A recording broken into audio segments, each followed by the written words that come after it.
Un oso y un árbol. Un hombre desnudo. Un soldado verde. Un niño. Es el elegido. Adrián, chaval, ¿tú estás loco? ¡Estoy hasta los cojones de la pensión compensatoria, de los jueces y de la bruja de su madre! ¡Aparte, señora! ¡Abre, hijo de puta! Silvia, perdona. A ver, te pregunto yo lo que le das de merendar al niño. ¡Acelera!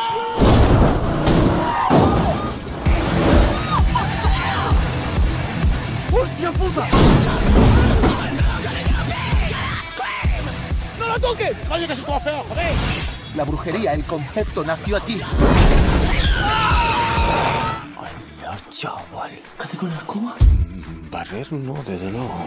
Pero ellas nunca piensan lo que parece que piensan. ¿Y en qué piensan? No lo sé, pero piensan otra cosa. ¿Y nosotras qué somos? Una chica de tu edad lo que tiene que hacer es drogarse. Folla como una perra, miente todo lo que puedas, engaña a los hombres, que estás en la edad. Ha llegado el momento de la venganza. ¿A dónde vais? A impedir que tu madre destruya la civilización occidental. ¿Te parece bien?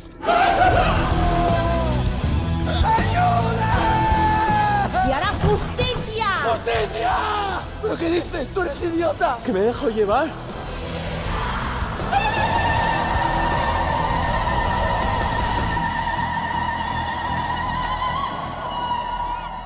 A mí las brujas no me dan miedo. A mí lo que me dan miedo son los hijos de puta.